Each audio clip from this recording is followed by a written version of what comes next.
The other name for multifocal eosinophilic granuloma is what?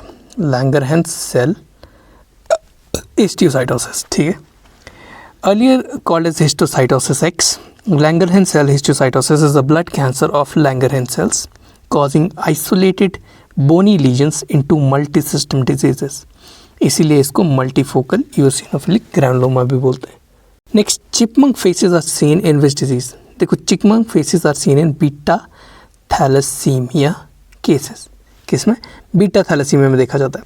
देखो, children with beta thalassemia are normal at birth, but after 6 months when the hemoglobin F it shifts to hemoglobin A, severe anemia sets in the patient, where there is a need for blood transfusions.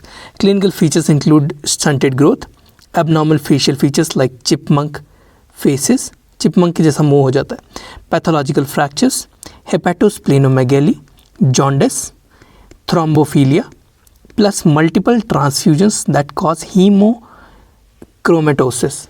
Haemochromatosis में एक genetic disorder या metabolic disorder की वजह से जो excessive iron absorption हो जाती है in the organs of the body.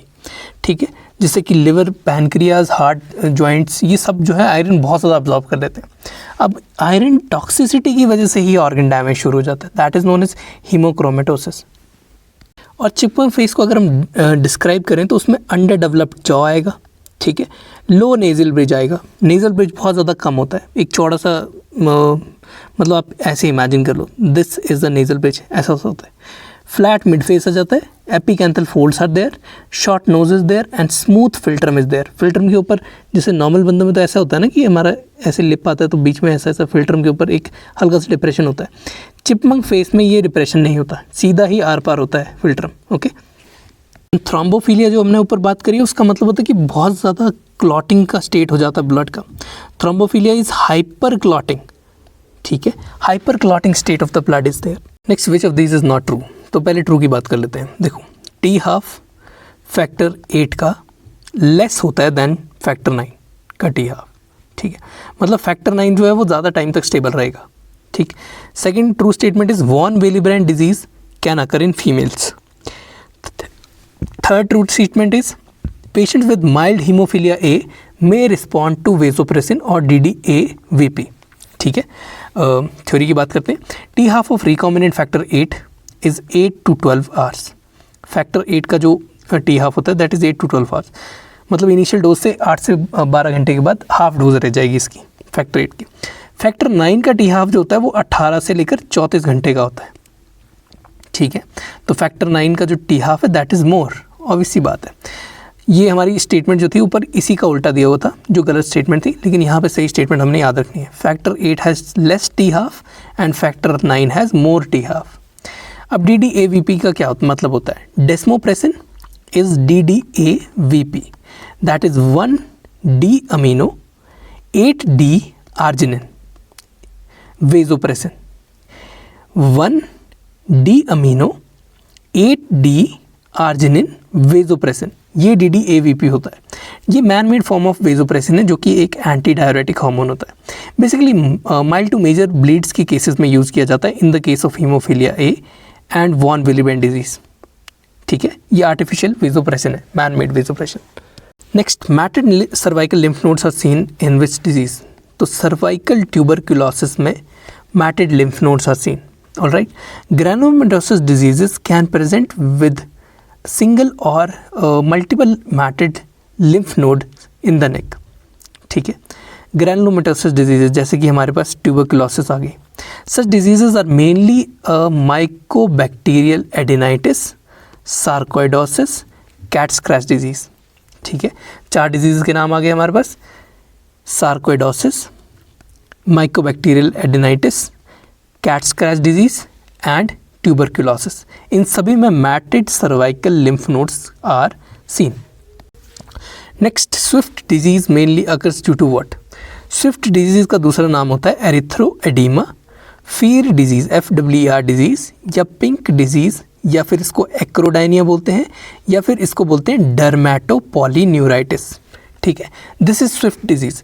ये बेसिकली मरकरी की वजह से अकर करती है. Mainly due to mercury Swift disease will occur. ठीक है, there is a condition of pain and dusky pink coloration in hands and feet. Dusky pink coloration हो जाती है हैंड्स और फीट का. Most commonly seen in chronically ill children. ठीक है, जहाँ पे वो हैवी मेटल्स को एक्सपोज हुए हैं उसकी वजह से वो बीमार हुए. ठीक है, जैसे कि मरकरी हमारे पास आ जाता है. इनमें हमारे पास erythroedema, Swift disease, Feer disease, pink disease, acrodynia या फिर डर्मेटोपॉलीन्यूराइटिस, ये सभी एक ही डिजीज़ का नाम है, ये देखा जाता है. Next, all are the features of tetanus except what.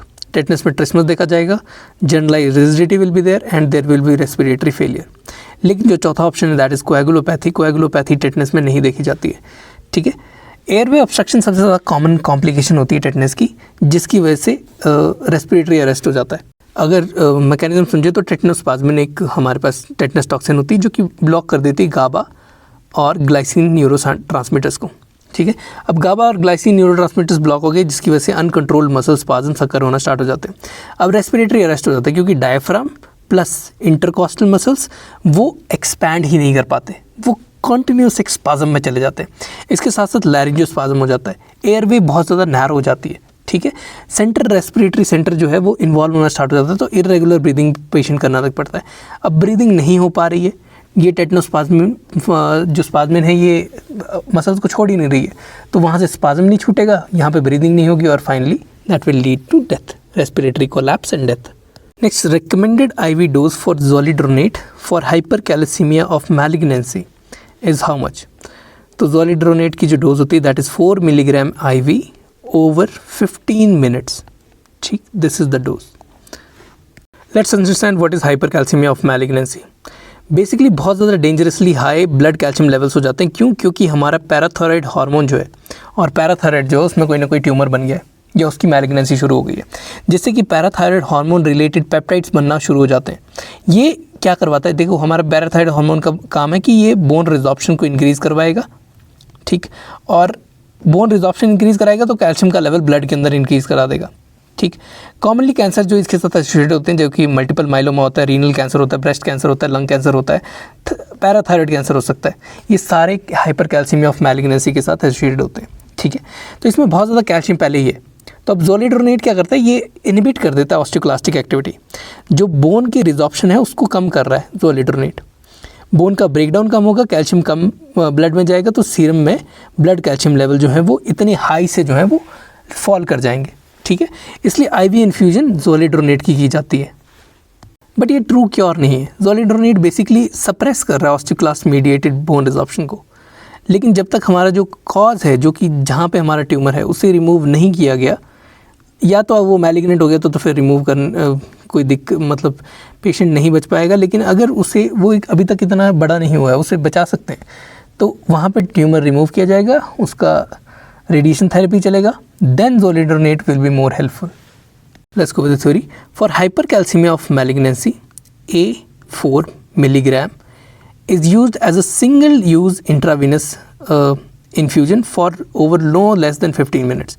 मतलब 4 मिलीग्राम की डोज जो है वो हम 15 मिनट में के टाइम की इंटरवल के बीच में 15 मिनट लगा के उसको एडमिनिस्टर करते हैं. 4 milligram as retreatment after minimum of 7 days is required, और हर 7 दिन के बाद 4 मिलीग्राम दोबारा एडमिनिस्टर करते हैं. For multiple myeloma cases and bone metastasis to form solid tumours. ठीक है, वहाँ पे भी 4 milligram single use intravenous infusion होता है 15 मिनट के टाइम के अंदर. मतलब 4 मिलीग्राम को हम 15 मिनट लगा के इन्फ्यूज़ कर रहे हैं. ठीक है, no less than 15 minutes every 3 to 4 weeks. Patients with creatinine clearance of greater than 60 ml पर मिनट, उनको हम 4 milligram over the course of 15 minutes की डोज जो है वो देते हैं. ठीक है, उसके बाद हमारे पास बात आती है कि रीनली इम्पेयर्ड पेशेंट है. रीनली इम्पेयर्ड पेशेंट में हम डोज रिडक्शन करते हैं as per the creatinine clearance values.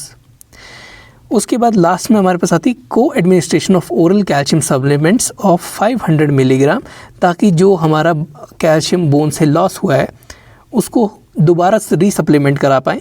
And multi vitamins containing 400 international units of vitamin D are given to the patient of hypercalcemia of malignancy. Next, the drug for acute abscess in 24-year-old pregnant lady allergic to penicillin is what? तो इसमें the drug of choice will be clindamycin. ये बहुत बार repeat हुआ है question कि pregnancy में कौन सा आप सेफली दे सकते हो अगर पेनिसिलिन के लिए एलर्जिक है तो हम क्लिंडामाइसिन देते हैं। Alright, next, which statement is not correct for herpes simplex virus? देखो, ओरल और genital regions they are affected, that is a true statement. Stress aggravates the occurrence of the lesions, that is also a true statement. Positive viral cultures are the diagnostic test, ठीक है। चौथा जो answer हमारे पास गलत है, that is recurrent isolated large vesicles are seen. Recurrent isolated large vesicles नहीं देखे जाते, ठीक है, बल्कि recurrent small group of vesicles are seen that is having an erythematous base. ये ट्रू स्टेटमेंट है, recurrent small group of vesicles with an erythematous base are seen. और गलत इसकी स्टेटमेंट क्या है, इसके जगह क्या दी हुई है कि आइसोलेटेड लार्ज वेसिकल्स देखे जाते हैं, लार्ज वेसिकल्स नहीं देखे जाएंगे। Next, frozen section analysis is done for what purpose? Frozen section analysis या फ्रोजन सेक्शन बायोप्सी हम मार्जिन्स को कंफर्म करने के लिए यूज़ करते हैं। Margin of tumour, margin of cyst और margin of anything that we are dissecting that could be a malignant thing, ठीक है, और दैट इज़ कैंसरस। उसका मार्जिन कंफर्म करने के लिए we go for frozen section biopsy. Frozen section biopsy और frozen section analysis is an intraoperative biopsy done for tumours maximum, सबसे ज़्यादा ट्यूमर्स के लिए की जाती है। The resected mass is mapped and sent to a pathologist without fixation. The tissue is frozen for slicing and is seen immediately as the surgeon waits. This is done to see if all the margins of the pathology are resected or not, ठीक है। और हमारा जो पूरा margin है that is should be free from tumour mass, ठीक है, कि हमें और ज़्यादा इस जगह से एक्सीजन करना है नहीं करना, यहाँ पे सारा मास निकल चुका है नहीं निकल चुका, हम मार्जिन को कंफर्म कर रहे हैं कि सारा हमारा ट्यूमर मास निकल चुका है नहीं निकल चुका by frozen section biopsy. Dash form of osteomyelitis having negative culture and pustulosis that does not respond to antibiotic treatment easily is called as, मतलब नेगेटिव कल्चर है और पस्ट्यूलोसिस उसमें, और एक तरह की ऑस्टियोमाइलिटिस है और वो किसी भी एंटीबायोटिक ट्रीटमेंट को रिस्पॉन्ड नहीं कर रही है, तो उसको हम कहते हैं साफो सिंड्रोम, SAPHO सिंड्रोम। पस्ट्यूलोसिस का मतलब होता है कि छोटे छोटे पस्ट्यूल्स बन जाते हैं, ठीक है, जिसमें पस या कोई भी फ्लूइड फिल्ड लीजन होता है on the skin surface. Let's go with the theory. SAPHO, it is a short form for synovitis, acne, pustulosis, hyperostosis and osteitis. ये सारी चीज़ें साफो सिंड्रोम में अंदर देखी जाती हैं। It is a chronic disorder that involves skin, bones and joints.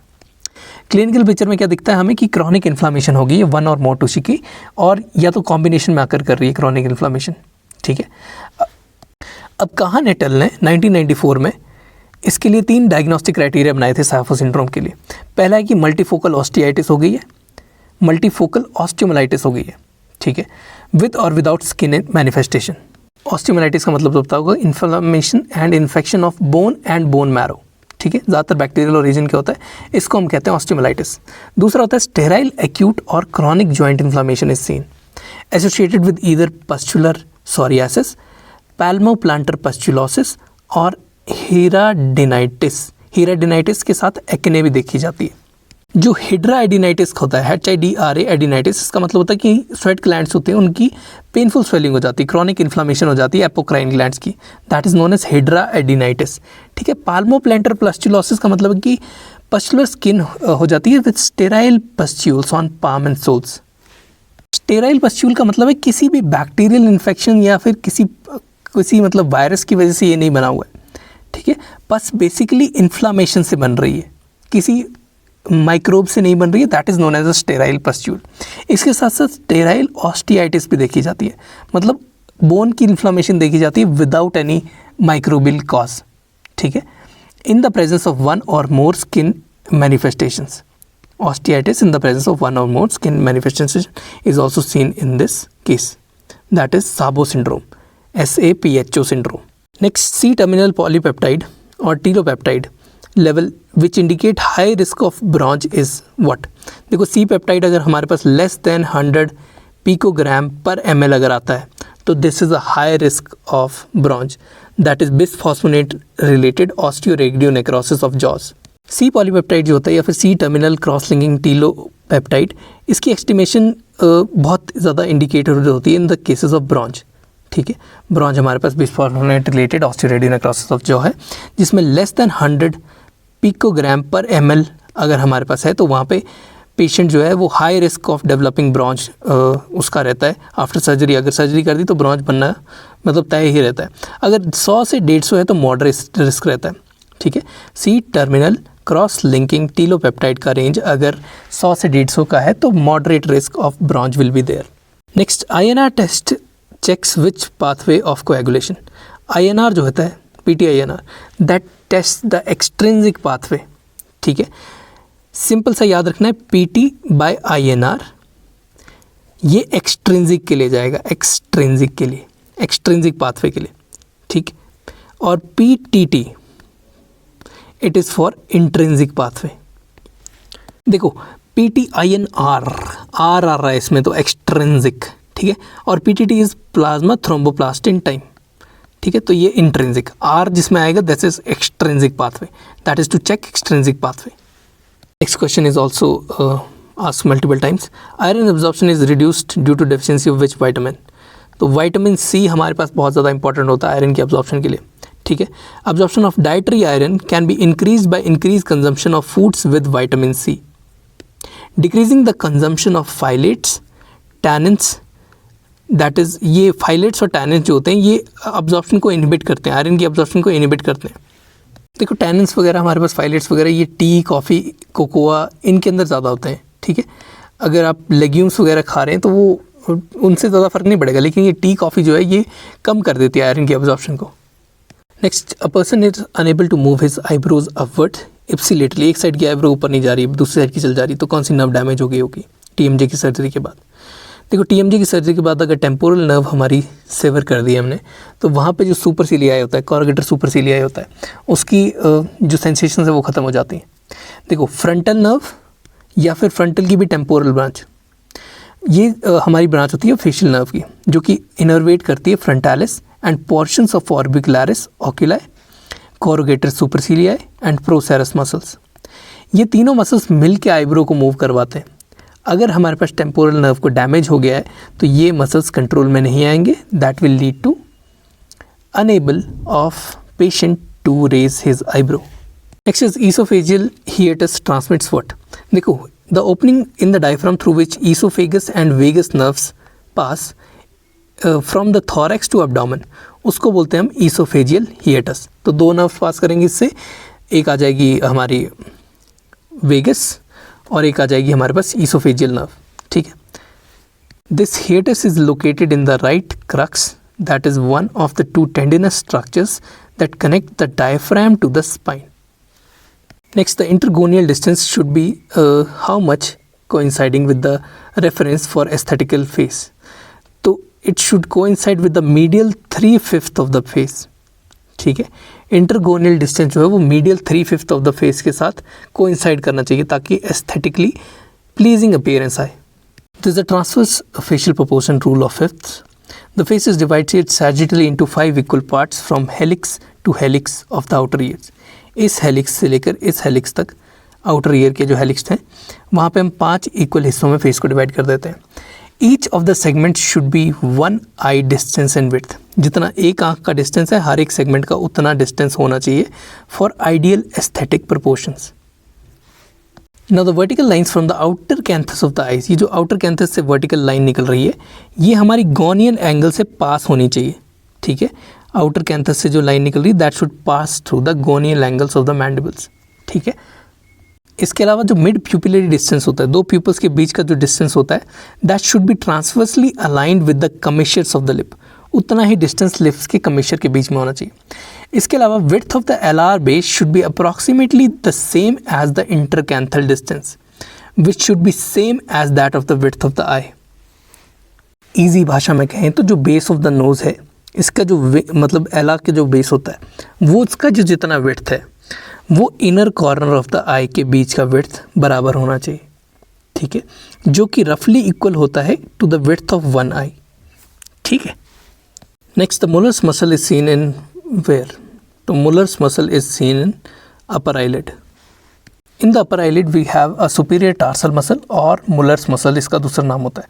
Function क्या होता है? To maintain the elevation of upper eyelid It receives the innervation from the sympathetic nervous system and it consists of fibers of smooth muscles.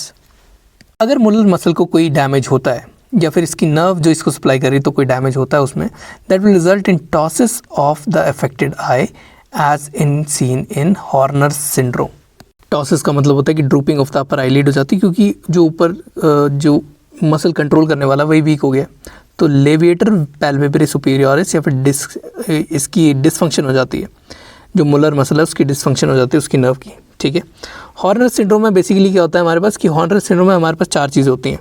टॉसिस that is drooping of upper eyelid, miosis that is constricted pupil and hidrosis absence on sweating on the affected side of face.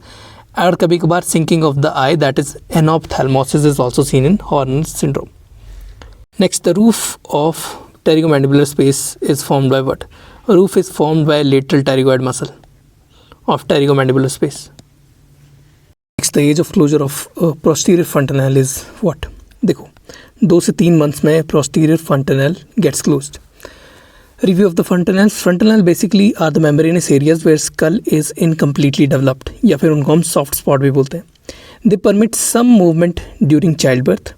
ठीक है, ताकि easily child birth हो सके, school easily delivered हो सके. That is why fontanelles are present there. ये उनका काम है, मतलब जो हमने इन्फर करा है.